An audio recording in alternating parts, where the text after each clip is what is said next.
हम भी नूपुर शर्मा का समर्थन करते हैं। हमारा गर्दन काट दो आके, अंतिम की लड़ाई की ओर बढ़ा रहा भारत। अगर ऐसी ही स्थिति 2-4 घटनाएं होंगी तो भीषण रक्तपात होगा, आप देख लीजिए। राजस्थान के उदयपुर में 40 वर्ष के एक टेलर की हत्या सिर्फ इसलिए कर दी जाती है क्योंकि उसके 8 साल के मासूम बेटे ने भाजपा से निष्कासित नेत्री नूपुर शर्मा के समर्थन में व्हाट्सएप पे स्टेटस लगा दिया। 2 मुस्लिम नवयुवक उसकी दुकान में जाते हैं कपड़े की नाप देने, जिसमें एक नाप दे रहा होता है और दूसरा अचानक छुरे से कन्हैयालाल की गर्दन पे वार करके उन्हें मार देता है और उसका वीडियो बनाकर बकायदा वायरल किया जाता है। और उससे भी बड़ी बात, आप इन आतंकियों की हिम्मत का अंदाजा आप इस बात से लगाइए कि वीडियो के माध्यम से इन्होंने देश के प्रधानमंत्री को भी चुनौती दे दी। क्या लगता है आपको कि जो ये माहौल तैयार किया जा रहा है देश में वैमनस्यता का, और इस तरह की जो हत्याएं या और भी इस तरह की जो घटनाएं आती हैं, इसका जिम्मेदार कौन होगा? बहुत नमस्कार अतुल जी। ये कन्हैयालाल की हत्या नहीं है, भारत की संप्रभुता की हत्या है, भारत के अखंडता एकता की हत्या है, भारत के स्वाभिमान गौरव की हत्या है और संपूर्ण भारत के सिस्टम की हत्या है और हिंदुत्व को बहुत बड़ी चुनौती है। जिस तरीके से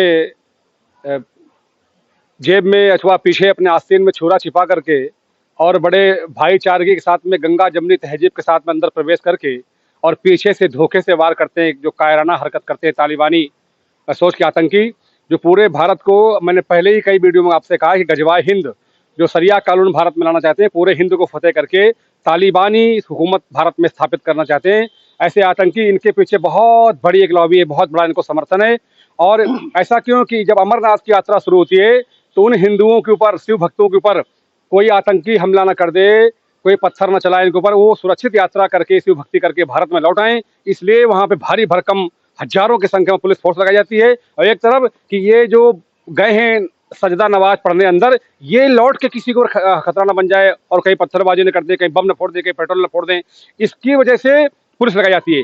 हमारे यहाँ हमारी सुरक्षा के लिए पुलिस वहाँ लगती है कि हमको ऊपर कोई आतंकी हमला हो जाए, और यहाँ मस्जिदों के बाहर इसलिए सुरक्षा लगती है कि जो ये निकल रहे हैं, जो बंदगी करके सजदा नमाज करके, ये कहीं आक्रमण कर दें। पुलिस की आप बात कर रहे हैं तो पुलिस के लिए मैं बताता चलूंगा कि एक सोशल मीडिया पे एक रिपोर्ट भी वायरल हुई है कन्हैया की, जिसमें 16 तारीख की रिपोर्ट है वो, जिसमें उन्होंने पुलिस से मदद मांगी थी।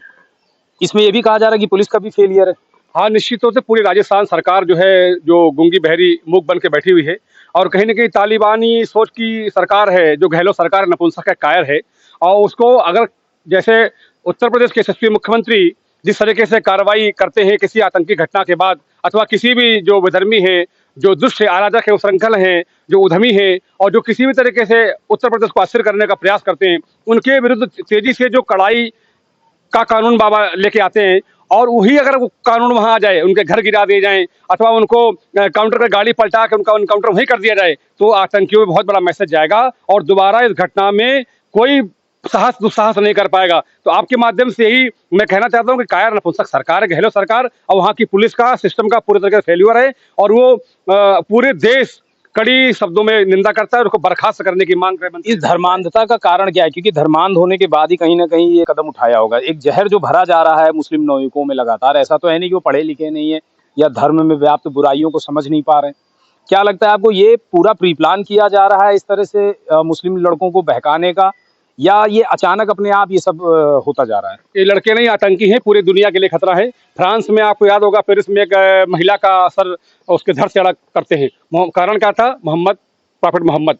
आप देखें कि इस्लामाबाद में एक बौद्ध व्यक्ति को जिंदा जला देते, कारण क्या था? प्रॉफिट मोहम्मद। आप देखिए चंदन गुप्ता की हत्या, कारण क्या था? इस्लाम धर्म। आप देखिए कि दीपक शर्मा दिल्ली में उसको बेरहमी से काटते हैं, कारण क्या था? इस्लाम। आप देखिए कि अहमदाबाद गुजरात में एक व्यक्ति को काट देते हैं, कारण क्या था? इस्लाम। आप देखिए कि कितनी सैकड़ों घटनाएं ऐसी होती जा रही हैं। मदरसे और इस्लामिक शिक्षा, जहाँ पे ये होता है कि मरने के बाद हुरें 72 मिलती हैं, हुरों के चक्कर में सब कर रहे हैं, और जब तक पूरी दुनिया इनके विरुद्ध नहीं खड़ी होगी तब तक घटना। इस हिसाब से तो देखा जाए, जिस तरह की घटनाएं सामने आ रही हैं, ऐसे तो फिर ये कह सकते हैं सीधे सीधे कि इस्लाम आतंक का पर्याय बन चुका है। आप देख रहे हैं पूरी दुनिया में, चाहे वो लश्कर-ए-तैयबा हो, जैसे मोहम्मद हो, ISI हो, सैकड़ों ऐसे नाम है। जहां भी दुनिया में किसी कोने में अमेरिका, यूरोप, इटली, तुर्की, Iran, Libya, Sudan, Pakistan, Bharat, Bangladesh, Sri Lanka, दुनिया के किसी कोने में भी कहीं भी धमाके होते हैं अथवा वो मानवीय बिरादरी के लिए कोई खतरा बनता है तो उसमें इस्लाम धर्म का नाम आता है, इस्लाम ही उस पूरी तरीके से इन्वॉल्व होता है। आप खुद उसका कर लीजिए एनालिसिस।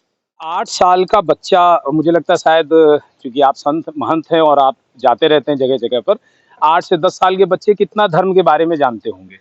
हमने कहा ना कि जो बच्चे हैं उनको मदरसे की जो पढ़ाई है वो लगातार देश को आगे में झोंकने का काम कर रही है। मैं ये जानना चाहता था कि जो 8 साल के बच्चा बताया जा रहा है, कन्हैया लाल के बच्चा जो 8 साल का, उसने स्टेटस लगाया था और कन्हैया ने अपनी रिपोर्ट में ये बात लिखी भी है जो उन्होंने वहाँ पे दर्ज कराई थी सुरक्षा के लिए, कि हमें मोबाइल चलाना नहीं आता है। बाकायदा उसमें एक जगह मेंशन भी है कि जिसने उनके खिलाफ ये FIR कराई थी कुछ दिनों बाद, उसने ये माना कि हाँ आपको मोबाइल चलाना नहीं आता। अब 8 साल का बच्चा अगर कुछ स्टेटस डाल देता है, मान लीजिए सोशल मीडिया का दौर है, तो क्या उसकी कीमत उसके पिता को चुकानी पड़ेगी? अरे हम कह रहे हैं कि हम भी नूपुर शर्मा का समर्थन करते हैं, हमारा गर्दन काट दो आके। पूरे देश में अरबों अरबों लोगों ने नूपुर शर्मा का समर्थन किया, सबका गर्दन काट दोगे आप?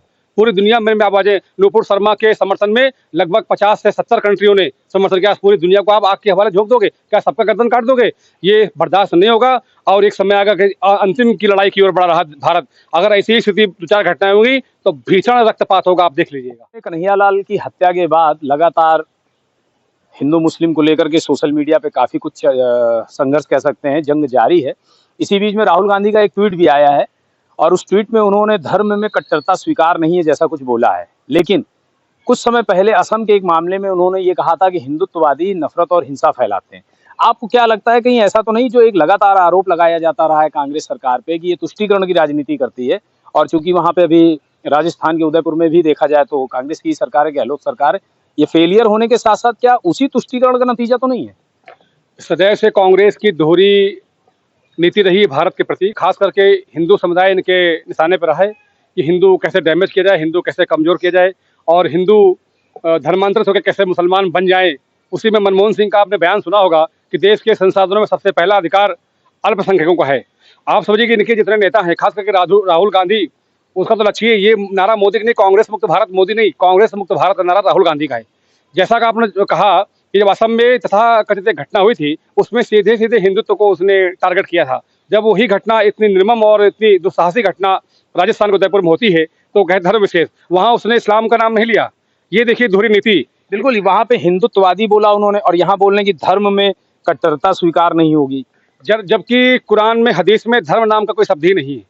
वहाँ मजहब है। ये इनका डर है इन लोगों का इस्लाम को लेकर के, या ये जानबूझ के ऐसा करते हैं? ये जानबूझ के कर रहे हैं। भारत को ये जो गजवाए हिंद का नारा है, जो शरिया कानून लाने का है, जो इस्लामिक कट्टरपंथी और इस्लामिक कानून अथवा वो जो पूरे तालिबान हुकूमत भारत में स्थापित, उसके पीछे इनकी बहुत बड़ी भूमिका है, इनका बहुत बड़ा योगदान है। इन्हीं के संरक्षण में इस्लाम कट्टरता फल फूल रही है। 90% आतंकी घटनाओं में तो अब तक फिलहाल खुले तौर पे इस्लामिक लोगों का नाम आया है। क्या लगता है आपको कि ये सब कुछ जानबूझ के किया जा रहा है कुछ लोगों द्वारा, या इसके पीछे बाहर से कहीं से कुछ चीजें योजना आ रही है या फंडिंग आ रही है? ये पूरी भारत के लिए नहीं, पूरे दुनिया के लिए चुनौती है। जो गजवाए हिंद का तो नारा भारत के लिए है, पूरे दुनिया को फतेह करके इस्लाम का झंडा गाड़ना चाहते हैं। मैं रहूं, बाकी सब काफिर हैं, गद्दार हैं। इस्लाम के अलावा जो गैर इस्लामिक है उनको मार दो, उनका कत्ल कर दो, तब भी 72 हुर्रें मिलेंगी। उनको मोल्ड के जो लब जिहाद है, कल्चरल जिहाद है, अथवा लैंड जिहाद है, अथवा नहीं किसी जिहाद में आ रहा है तो उसका सर उसके धड़ से अलग कर दो। ये इनकी जो क्रूर मानसिकता है। और मुल्ला मौलाना उसके दोषी हैं। मदरसों में जैसी पढ़ाई शिक्षा दी जाती है वही शिक्षा अंग्रेजी युवाओं, जो एमटेक बीटेक लड़के, कोई गंवार लड़के नहीं हैं जो आतंकी बन रहे हैं। ये पूरी तरीके से ISI जो अबू बकर अल बगदादी था उसका मुखिया, अथवा उसामा बिन लादेन, ये सब एमटेक बीटेक लोग थे और पूरी दुनिया को दहशत में डालने, पूरी दुनिया की मानव बिरादरी को खतरे में डालने का इनका एकमात्र लक्ष्य और उद्देश्य है।